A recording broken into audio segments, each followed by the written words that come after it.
Hello, this is Miss Kathy from Samuel's Library in Front Royal, and today's program is Tales from the Far North. When we think of the far north, we think of lands that are very close to the Arctic Circle. And if we look at the globe here we're looking at close to where Virginia is. And if we go all the way up, we will see Greenland and Iceland. We'll see northern Canada. We'll see Alaska, northern Russia. And that's what we're thinking about when we're thinking about the far north. And when we think about being that far north, we might think of starry skies flecked with northern lights, igloos, crunchy snow, polar bears. Let's think about some of those things today.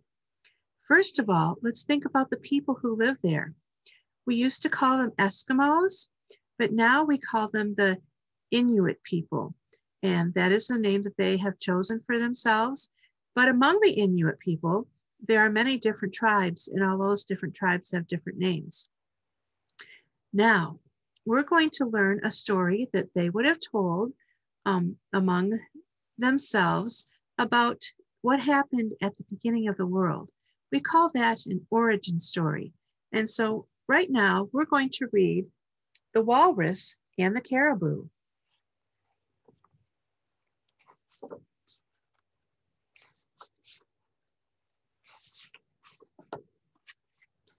A long time ago, when the world was taking shape, a little woman began breathing life into the world. Her name was Guk.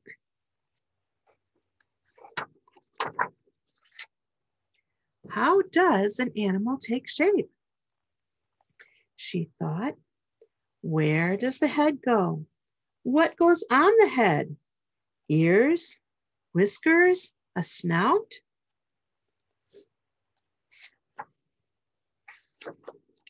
First came the walrus.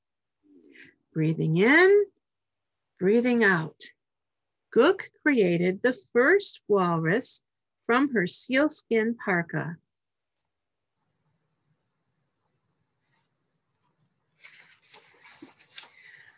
Whiskers and wrinkles and funny dancing flippers. The walrus had huge antlers too.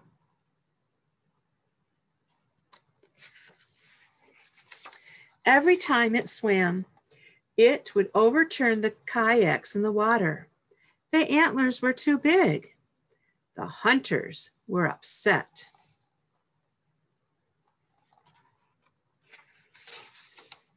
Once again, Guk breathed in, she breathed out.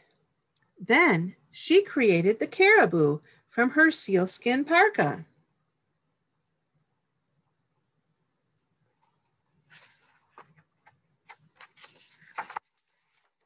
Big hooves and hair everywhere, a large snout and tusks too.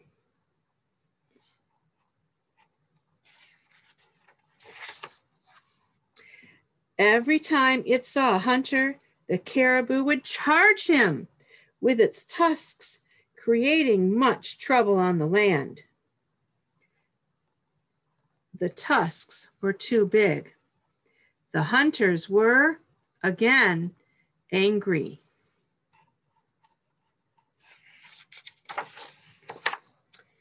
What would happen if the walrus and the caribou traded different parts of their bodies? Guk thought.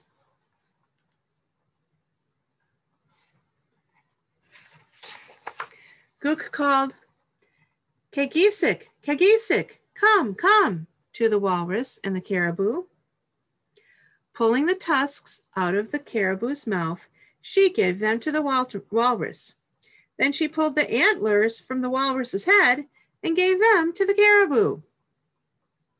There.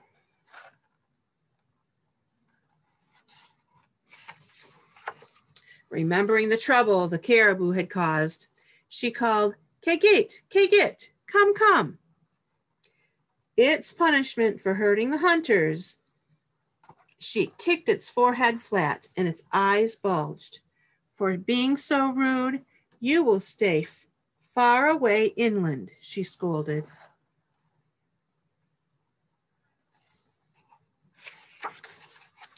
Ever since, whenever a caribou smells a human, it is afraid.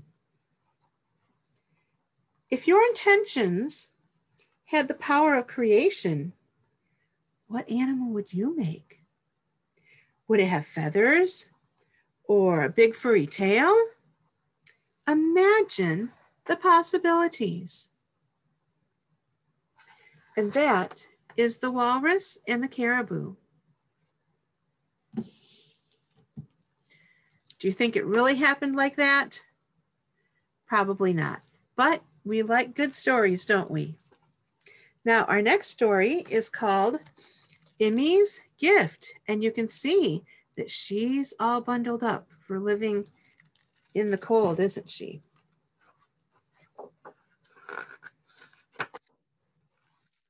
Oh, it was cold. The icy wind blew and the snow fell and fell. Emmy looked around her, but all she could see was a frozen white world.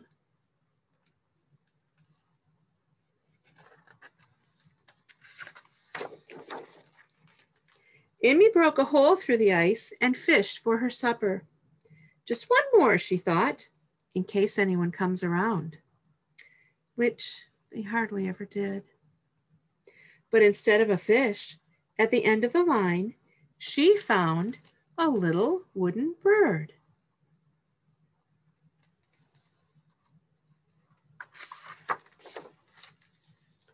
It was so beautiful.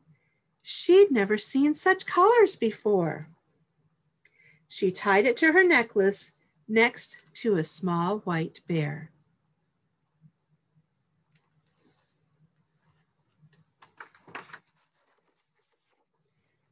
The next day, she fished a red flower.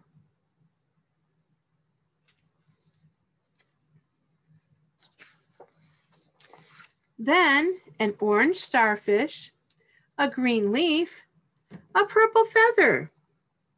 And soon her igloo was the brightest in the land.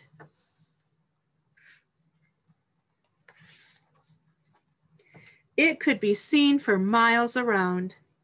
And before long, visitors came from far and wide to look and to wonder.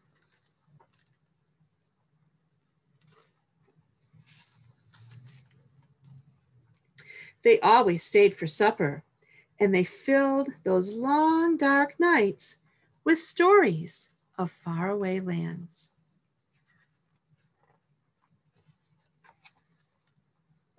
Emmy's world seemed a brighter and more colorful place.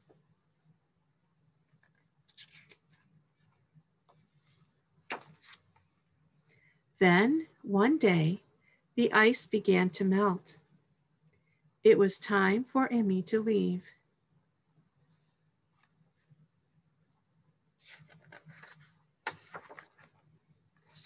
But just as Emmy was about to go, she stopped and put her hand to her necklace. She took the small bear and gently dropped it into the water. Then she turned and left.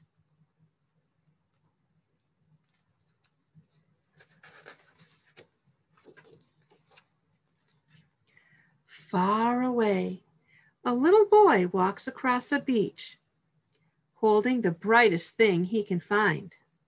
He tosses it into the waves and wonders, as he always does, where it will go. But this time, something catches his eye, shining in the sand.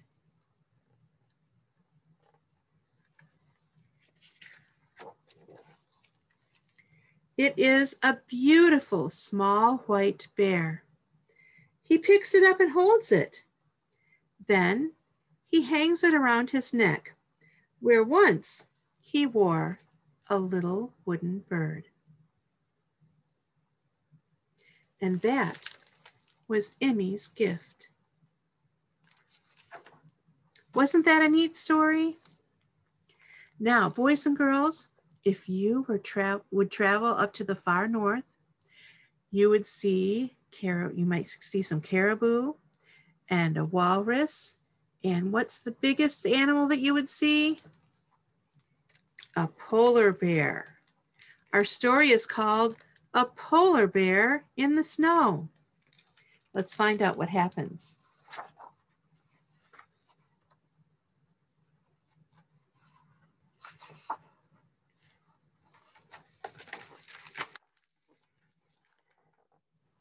There is a polar bear in the snow.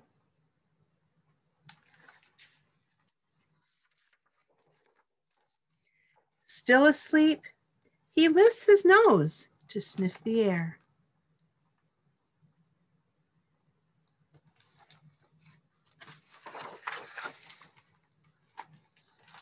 And he wakens.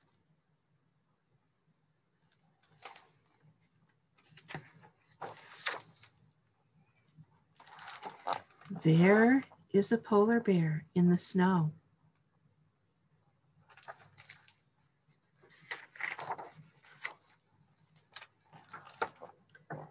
Where is he going?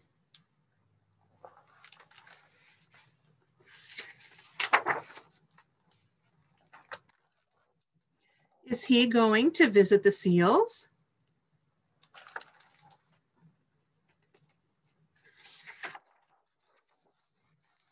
No, he is not hungry. Is he going to hunker in a cave?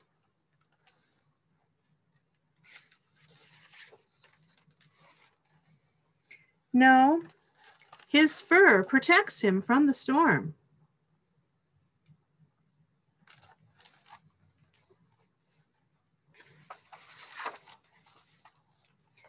Is he going to meet a man?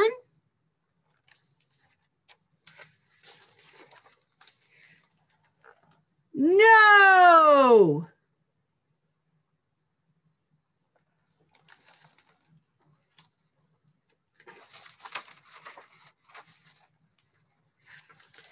There is a polar bear in the snow.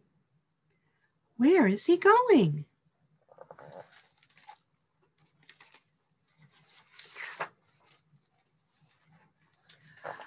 Oh.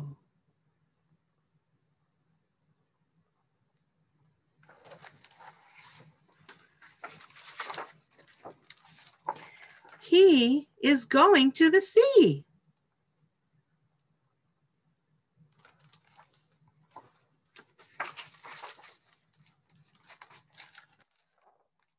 He wants to play.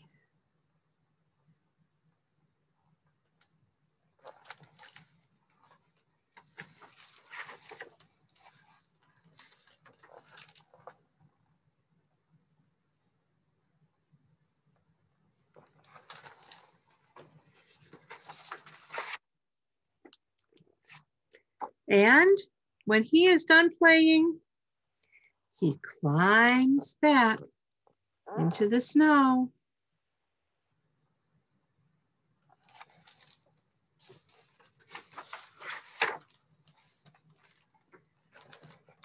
Where will he go then?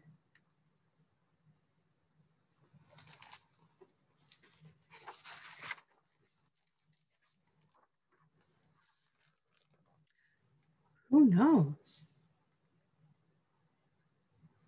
And that was a polar bear in the snow. Thank you for listening to our stories today. I'm so glad you got to hear all of them. We have more stories, more tales from the far north at Samuel's Library. We'd love it if you came in and checked some of those out. Thank you for watching and have a great day. Bye now.